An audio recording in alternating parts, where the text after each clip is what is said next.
Hello everybody and welcome to a new video. Today you're going to learn how to speed up videos on Canva.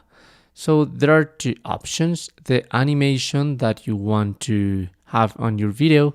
So for instance, I'm going to try with a free video. Let me see, for instance, this one.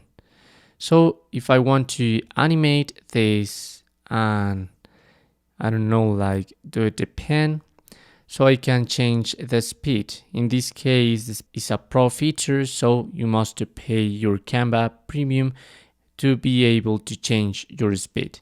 That's the first one, the animation, but now I'm going to remove the animation.